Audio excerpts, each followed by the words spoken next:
수요일 아시아 증시는 그간 시장에 영향을 주던 미중 무역 갈등보다는 국가별 이슈에 주목하는 모습입니다. 눈치 보기 장세 속 도쿄 증시는 엔화에 따라 좌지우지되는 모습인데요. 어제까지만 해도 달러당 144엔대였던 엔화 가치가 오늘 오전 달러당 143엔 후반을 기록했습니다. 달러 대비 엔화 가치가 상승하면서 일본 증시가 눌림받으면서 0.3%가량 하락하고 있습니다. 한편 중국의 수출 성적표가 공개된 가운데 관세 영향이 상당히 큰 듯합니다. 이번 달 1일부터 20일 기준 전년 동기 대비 2.4% 정도 감소했는데요. 최근 석 달 연속 증가세를 보이다 이렇게 돌아선 이유로는 미국의 관세가 꼽히고 있습니다. 구체적으로 보면 관세로 인해 미국에 대한 수출은 14% 감소했지만 베트남, 대만 그리고 홍콩에 대한 수출은 증가세를 보였습니다.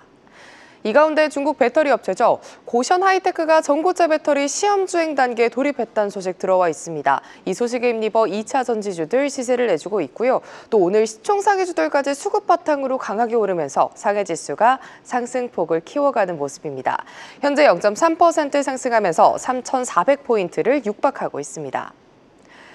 현재 대만에서는 컴퓨텍스 2025가 진행 중입니다. 특히 대만 총통까지 나서서 기술 주권, 그러니까 AI 국가로 가겠다는 야심을 드러냈는데요. 라이 총통은 대만이 반도체, ICT, AI 산업 전반에서 완전한 생태계를 갖췄고 또 핵심 인프라까지 보유하고 있다고 밝혔습니다.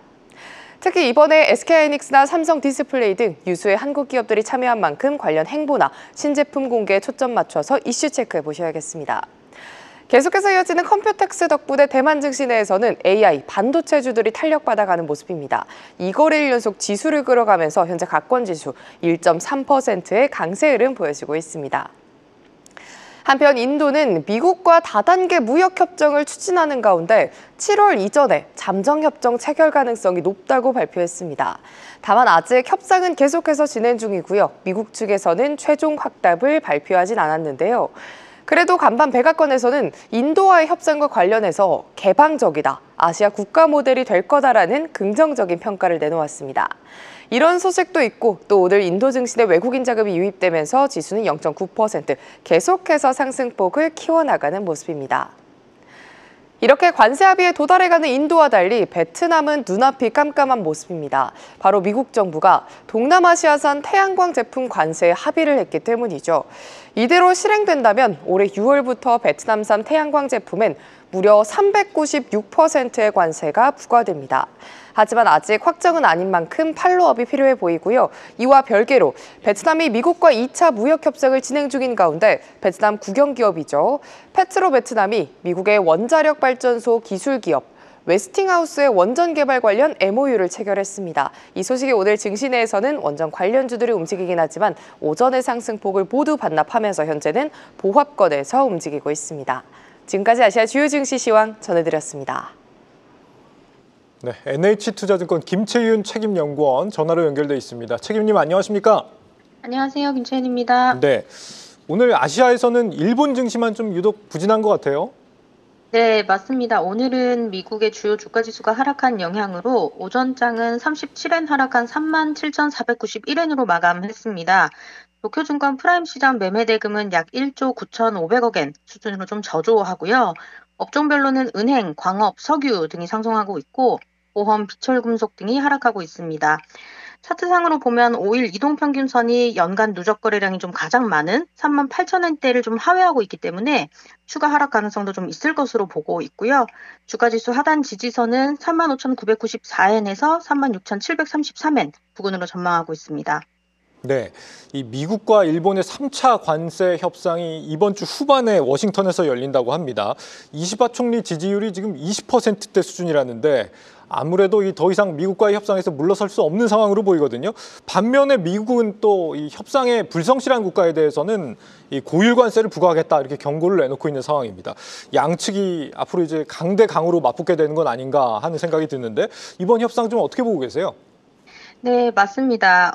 이번 협상은 일본의 자동차와 철강, 알루미늄 관련한 미국의 25% 관세를 조율하는 중요한 분기점이 될 것으로 보고 있는데요.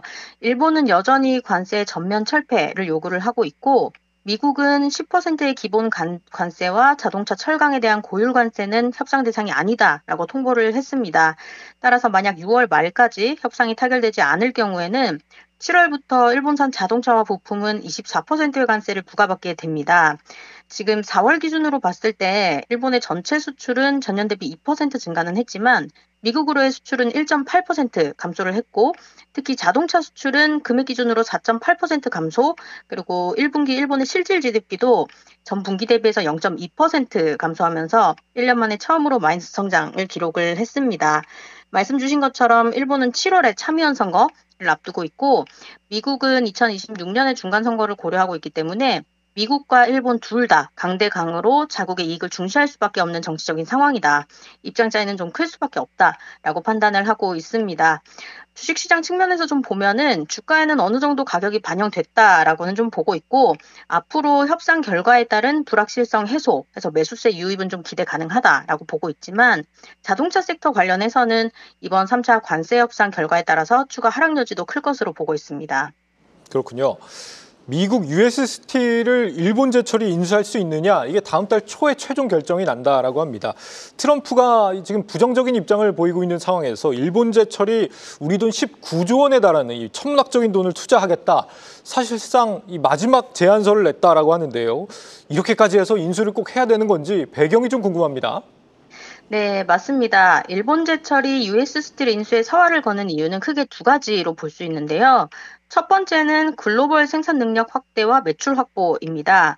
일본 자국 내의 철강 수요가 좀 침체된 그런 상황에서 미국은 안정적인 수요와 성장 잠재력을 가진 시장이고 미국 현지 공장을 갖추게 되면 무역 관세를 우회하면서 시장 점유율을 높일 수 있다는 이점이 있습니다. 두 번째는 기술력 강화인데 US 스틸은 고급 철강 제품, 예를 들면은 자동차의 연비를 담당하는 강판이라든지 부식에 강한 강제, 에너지 수송용 파이프라인 이런 제품들에 좀 강한 기술력을 보유한 기업입니다. 따라서 일본제철은 US 스틸 인수를 통해서 제품 포트폴리오를 좀 다양화시키고 상품의 경쟁력을 좀 높이고자 한다고 보입니다. 최근 140억 달러 규모의 투자 계획에는 미국 내에서 신규 제철소 건설에 40억 달러가 포함되어 있고요. 미국 내 일자리 창출, 지역경제 활성화 이런 것들을 기여하겠다라는 점을 어필을 해서 트럼프 정부의 우호적인 반응을 이끌어내려는 전략으로 보입니다.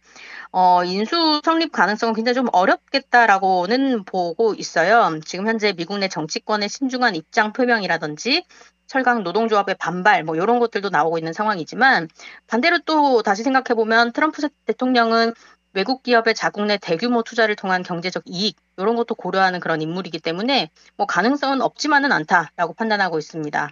네, 연구원님 오늘 말씀 여기까지 듣겠습니다. 감사합니다. 감사합니다. NH투자증권 김채윤 책임연구원이었습니다. 아시아 증시 주요 뉴스입니다. 모간 스탠리가 올해 중국 증시의 전망치를 상향 조정했습니다. 이번 조정의 배경은 구조적 개선 지속, 기업 실적, 그리고 관세 우려 완화를 꼽았습니다. 인도네시아 중앙은행이 미중 무역 전쟁 휴전과 그에 따른 루피아 반등으로 금리를 다시 인하할 가능성이 높아졌습니다.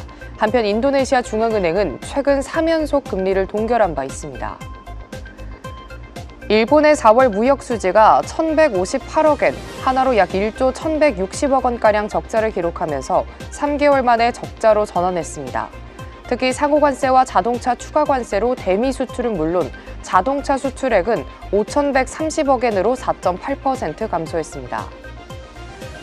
애플 공급업체인 중국 비아디가 신제품 수요 증가에 대응하기 위해 베트남 북부 공장을 확장하기로 했습니다. 구체적인 투자 규모는 밝히지 않았지만 수요 대응과 공장 포트폴리오 다각화 목적이라고 발표했습니다. 지금까지 아시아 주요 뉴스였습니다. 계속해서 다양한 경제 이슈를 알고 싶다면 구독과 좋아요, 알림 설정 부탁드립니다. AI 캐스터 권미정이었습니다.